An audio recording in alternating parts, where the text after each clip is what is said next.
हरे कृष्णा। ओम नमो भगवते वासुदेवाय नमः।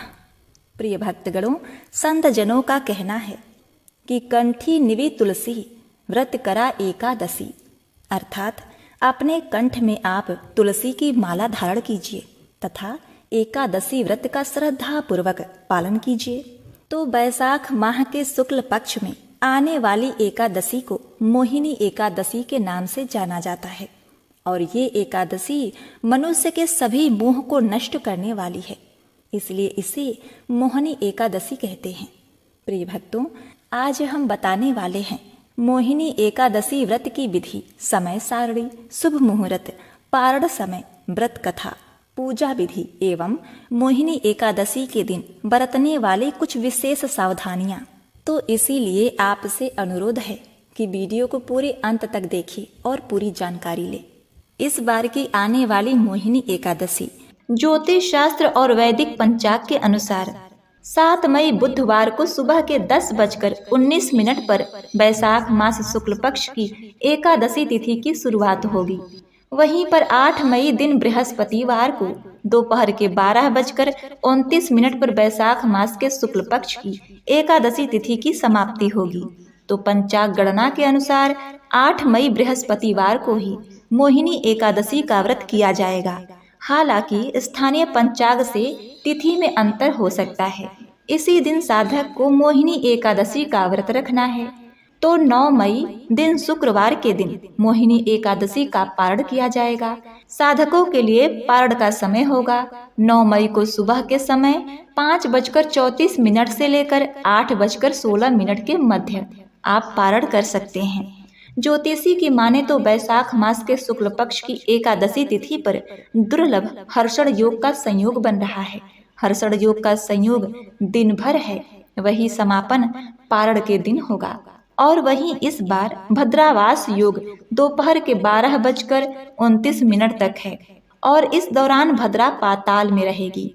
इस योग में लक्ष्मी नारायण की पूजा करने से साधक को मनचाहा वरदान मिलेगा, साथ ही जीवन में खुशियों का आगमन होगा। तो प्रिय भक्तों, मोहिनी एकादशी वाले दिन सूर्योदय का समय रहेगा सुबह के 5:35 पर और सूर्यास्त होगा शाम के 7:01 पर। और इस दिन ब्रह्म मुहूर्त का समय रहने वाला है सुबह के 4:10 से लेकर 4:53 तक। और विजय मुहूर्त का समय रहेगा दोपहर के 2:32 से लेकर दोपहर के 3:26 तक। और शाम के समय पूजा करने के लिए गोधूली बेला का मुहूर्त है शाम के 6:59 से लेकर 7:21 तक। और इस दिन निशिता काल का मुहूर्त है रात के 11:56 से लेकर 12:29। इस दौरान आप रात्रि जागरण करके भगवान का भजन करके भगवान विष्णु की असीम कृपा प्राप्त कर सकते हैं। प्रिय भक्तगण, कहा जाता है कि जो भी व्यक्ति इस एकादशी का पूर्ण श्रद्धा और नियम पूर्वक पालन करता है और जो व्यक्ति इस दिन भगवान श्री हरि विष्णु की मोहिनी एकादशी कथा को सुनता है तो उसके सहस्त्र पूर्व जन्मों के पापों का नाश हो जाता है। उसे परम भगवान विष्णु की विशेष कृपा प्राप्त होती है। इसीलिए वायु पुराण में नारद जी कहते हैं कि व्रत पूजा करने से पहले उस व्रत के देवता की महत्ता को जानना उतना ही जरूरी है जितना प्राणवायु। तो आइए एकादशी व्रत की महिमा को भी जानते हैं। प्राचीन समय में सरस्वती नदी के किनारे भद्रावती नाम की एक नगरी में धृतिमान नामक राजा राज्य करता था। उसी नगरी में एक वैश्य रहता था जो धन्य धान से पूर्ण था। उसका नाम धनपाल था। वह अत्यंत धर्मात्मा नारायण भक्त था। वैश्य के 5 पुत्र थे, जिसमें सबसे बड़ा पुत्र अत्यंत पापी व दुष्ट था। वह वैश्या और दुष्टों की संगति में रहता था, मद्यपान करता था, जुआ खेलता था और आदि बुरे कर्मों में उसने अपने पिता का बहुत सा धन बर्बाद कर दिया। जब काफी समझाने पर भी वह नहीं सुधरा तो उसके पिता ने उसे घर से निकाल दिया। वह अपने गहने और वस्त्रों को बेचकर अपना गुजारा करने लगा। धन खत्म हो जाने पर उसके दुष्ट साथी भी उसका साथ छोड़कर चले गए। इसके बाद वह चोरी करके अपनी भूख को शांत करने लगा, लेकिन एक दिन पकड़ा गया। हालांकि सिपाहियों ने वैश्य का पुत्र जानकर उसे छोड़ दिया। इसके बाद भी जब उसने चोरी करना नहीं छोड़ा तो राजा ने उसे कारागार में डलवा दिया। कारागार में उसे बहुत कष्ट झेलना पड़ा। अंत में उसे नगर छोड़ने का आदेश मानना पड़ा। इसके बाद उसने जानवरों को मारकर अपना पेट भरने लगा। एक दिन भोजन की तलाश में वह कौटिल्य मुनि के आश्रम में पहुंचा। वहां कौटिल्य मुनि गंगा स्नान करके जैसे ही जल से बाहर आते हैं, उनके वस्त्रों से जो जल टपक रहा होता है वह जल उस पापी के शरीर पर पड़ जाता है, जिससे उसे सद्बुद्धि आ जाती है। तत्पश्चात उसने ऋषि को प्रणाम किया और ऋषि से अपनी पीड़ा बताई। प्रिय भक्तों, पाप से मुक्ति पाने के लिए ऋषि ने उसे वैशाख माह की मोहिनी एकादशी का व्रत करने को कहा। उसने विधि अनुसार यह व्रत किया, जिसके प्रताप से उसके सभी पाप नष्ट हो गए और अंत में वह गरुड़ पर सवार हो विष्णु लोक को गया। तो इसीलिए आप सभी भक्तगण जो भी एकादशी का व्रत रखते हैं, बड़ी श्रद्धा पूर्वक और नियम से इस व्रत को धारण करें। तो आइए जान लेते हैं एकादशी व्रत का नियम और उसकी विधि। युधिष्ठिर महाराज से भगवान श्री कृष्ण ने जिस प्रकार से मोहिनी एकादशी व्रत का विधि कहा था, वो मैं आपको सुना रही हूँ। जैसा कि आप जानते हैं, आध्यात्मिक तथा सांसारिक दोनों ही दृष्टि से प्रातः ब्रह्म मुहूर्त का समय सर्वोत्तम माना जाता है। ब्रह्म मुहूर्त यानी सूर्योदय से 1.5 घंटा पहले का समय। इसीलिए एकादशी के दिन ब्रह्म मुहूर्त में उठना चाहिए और नित्य कर्म इत्यादि दातुन स्नान से स्वच्छ होकर भगवान की मंगला आरती करनी चाहिए। अगर स्वयं मंगला आरती नहीं कर सकते तो कम से कम या फिर आरती का दर्शन ही कर लेना चाहिए। तत्पश्चात भगवान के समक्ष एकादशी व्रत का संकल्प लेकर तुलसी देवी को जल अर्पित करना चाहिए और उनकी कम से कम 3 बार प्रदक्षिणा करनी चाहिए तथा उनके सामने बैठकर हरे कृष्ण कृष्ण कृष्ण हरे हरे, हरे राम राम राम हरे हरे इस महामंत्र का जप करना चाहिए। इस दिन भक्तगणों को चाहिए कि कम से कम और पूरे दिन श्री कृष्ण महामंत्र का पूर्ण श्रद्धा से जाप करना चाहिए। और हाँ, संपूर्ण दिन के दौरान अन्न इत्यादि से दूर रहना चाहिए। यदि आपको इस दिन भूख प्यास का एहसास हो, आवश्यकता लगे, तो दूध या फलों का रस या फिर एकादशी प्रसाद ले सकते हैं। संध्या के समय घर में भगवान के समक्ष और तुलसी माता के समक्ष दीपक प्रज्वलित करें। अगले दिन निर्धारित समय पर पारण पर भगवान को भोग अर्पित करें और फिर किसी सुयोग ब्राह्मण या वैष्णव को प्रसाद अर्पित करें और अपनी क्षमता के अनुसार कुछ दान अवश्य दें। अतः भगवान से प्रार्थना करें और इसके बाद स्वयं भी अन्न प्रसाद के साथ एकादशी पारण करें।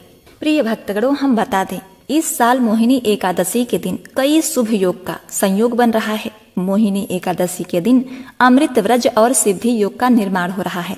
ऐसे में इस दिन व्रत रखने और भगवान विष्णु की पूजा करने से कई गुना अधिक शुभ फलों की प्राप्ति होती है। अब आइए जान लेते हैं मोहिनी एकादशी के दिन किए जाने वाले कुछ विशेष उपाय। अगर आपकी कोई विशेष इच्छा है जिसे आप जल्द से जल्द पूरा करना चाहते हैं, तो मोहिनी एकादशी के दिन अपनी किसी विशेष इच्छा की पूर्ति के लिए एक नया पीले रंग का छोटा सा कपड़ा लें। अगर आपके घर में कोई नया पीले रंग का कपड़ा मौजूद न हो तो बाजार जाकर एक पीले रंग का रुमाल खरीद लें, वहां आसानी से आपको मिल जाएगा। फिर उस रुमाल के चारों ओर किनारे पर एक चमकीले रंग का गोटा लगाएं और श्री हरि के मंदिर में जाकर वह रुमाल भेंट कर दें। साथ ही भगवान से अपनी इच्छा की पूर्ति के लिए प्रार्थना करें। जीवन में अपनी उन्नति के लिए मोहिनी एकादशी के दिन अपने स्नान के पानी में थोड़ा सा गंगा जल मिलाकर स्नान करें। इसके बाद साफ कपड़े पहनकर भगवान विष्णु की धूप दीप आदि से विधि पूर्वक पूजा करें और भगवान का आशीर्वाद लें। अपने जीवन साथी के साथ रिश्ते में मजबूती लाने के लिए मोहिनी एकादशी के दिन भगवान श्री विष्णु की विधि पूर्वक पूजा करने के बाद श्री विष्णु गायत्री मंत्र का जाप करें। श्री विष्णु गायत्री मंत्र इस प्रकार से है: ओम नारायण विद्महे वासुदेवाय धीमहि तन्नो विष्णु प्रचोदयात्। एक बार मंत्र फिर से दोहरा देती हूँ। ओम नारायण विद्महे वासुदेवाय धीमहि तन्नो विष्णु प्रचोदयात्। अगर आप अपने बिजनेस में बढ़ोतरी करना चाहते हैं तो मोहिनी एकादशी के दिन किसी ब्राह्मण को आदर सहित घर पर आमंत्रित करें और भर पेट भोजन कराएं। साथ ही अपनी इच्छा अनुसार कुछ दक्षिणा भी दें। अगर ब्राह्मण भोजन के लिए स्वयं घर न आ सके तो एक थाली में भोजन निकालकर उनके घर दे आएं और वहीं पर पैर छूकर उन्हें कुछ दक्षिणा दे। प्रिय भक्तों, अपने करियर की बेहतरी के लिए आपको अपने आप को एक ऊंचे मुकाम तक पहुंचाने के लिए मोहिनी एकादशी के दिन भगवान विष्णु को माखन मिश्री का भोग लगाएं और श्री कृष्ण की मूर्ति या तस्वीर के आगे बैठकर ओम नमो भगवते नारायण मंत्र का 108 बार जाप करें। अपने परिवार के जीवन में खुशहाली लाने के लिए मोहिनी एकादशी के दिन पीले ताजा फूलों की माला बनाकर भगवान विष्णु के मंदिर में चढ़ाएं। साथ ही भगवान को चंदन का तिलक लगाएं। अपने दाम्पत्य जीवन में मधुरता लाने के लिए मोहिनी एकादशी के दिन स्नान आदि से निवृत्त हो भगवान विष्णु विधि पूर्वक पूजा करें। इसके बाद केले के वृक्ष के जड़ में पानी डालें और अपने सुखी दाम्पत्य जीवन के लिए कुछ देर शांत मन से केले के वृक्ष के सामने भगवान का ध्यान करें। प्रिय भक्तों, इसके बाद अब आइए जानते हैं मोहिनी एकादशी के दिन कौन से कार्य हमें नहीं करने चाहिए। एकादशी के दिन तुलसी के पत्तों को नहीं तोड़ना चाहिए, क्योंकि मान्यता है एकादशी के दिन माँ तुलसी भी एकादशी का व्रत करती हैं। इसीलिए अच्छा होगा कि आप भगवान विष्णु को भोग लगाने के लिए तुलसी का पत्र एक दिन पहले ही तोड़ लिया करें। दूसरी बात, जो भक्तगण एकादशी पर निर्जला उपवास रखते हैं उन्हें इस दिन कुछ भी खाना या पीना नहीं चाहिए। तीसरी बात, कहा जाता है कि एकादशी के दिन नहाने के लिए साबुन का इस्तेमाल नहीं करना चाहिए। और चौथा, मान्यता के अनुसार भले ही आप एकादशी का उपवास नहीं करते हो, लेकिन एकादशी के दिन चावल या चावल से बनी चीजों का सेवन नहीं करना चाहिए। पांचवा, एकादशी के दिन तामसिक चीजों जैसे मांसाहारी भोजन, शराब, लहसुन, प्याज आदि का सेवन भूलकर भी नहीं करना चाहिए। ना ही परिवार के किसी सदस्य को करने दें। इस दिन शुद्ध और सात्विक भोजन ही करना चाहिए। एकादशी के दिन किसी के साथ भी लड़ाई झगड़ा नहीं करना चाहिए और न ही किसी के लिए अपशब्दों का प्रयोग करना चाहिए। सातवां, एकादशी के दिन ज्यादा से ज्यादा समय पूजा पाठ और धार्मिक कार्यों में बिताना चाहिए और हो सके तो हमारे द्वारा सुनाई गई मोहिनी एकादशी व्रत कथा का श्रवण भी कर लीजिएगा।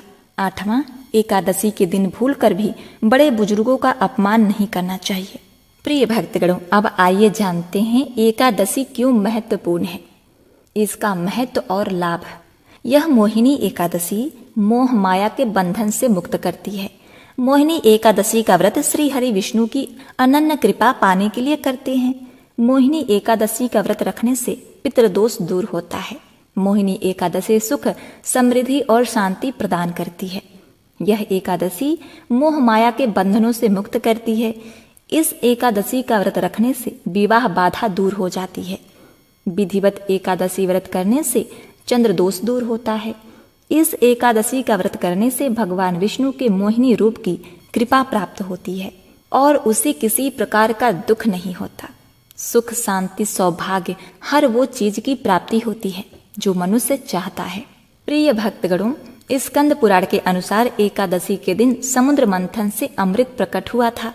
फिर इसके दूसरे दिन यानी द्वादशी तिथि को भगवान विष्णु ने उस अमृत की रक्षा के लिए मोहिनी रूप अवतार लिया था। त्रयोदशी को भगवान विष्णु ने सभी देवताओं को अमृत पान कराया था। इसके बाद चतुर्दशी तिथि को देव विरोधी दैत्यों का संहार किया था। पूर्णिमा के दिन समस्त देवताओं को उनका साम्राज्य मिला था। यही कारण है कि इन 5 दिनों तक भगवान विष्णु की पूजा करने से सभी परेशानियां दूर होती हैं। इसके बाद ही एकादशी का पुण्य फल प्राप्त होता है। तो प्रिय भक्तगणों, उम्मीद करती हूँ हमारे द्वारा बताई गई एकादशी व्रत विधि एवं उपाय तथा अन्य जानकारियाँ आपको बहुत ही पसंद आई होगी। यदि तनिक भी हमारा काम आपको सराहनीय लगा तो हमारे चैनल को सब्सक्राइब करके वीडियो को लाइक कर दीजिए। कमेंट में जय श्री कृष्ण अवश्य लिख, पास में बने बेल बटन को भी अवश्य दबाएं। यदि आप हमें ज्वाइन करना चाहते हैं तो पास में बने ज्वाइन के बटन को क्लिक करें और हमारे साथ जुड़ जाइए इस भक्ति के अनन्य सफर में। आपका जीवन मंगलमय और शुभ रहे, इसी कामना के साथ आपसे विदा लेते हैं। मिलते हैं नेक्स्ट वीडियो में। तब तक के लिए नमस्कार।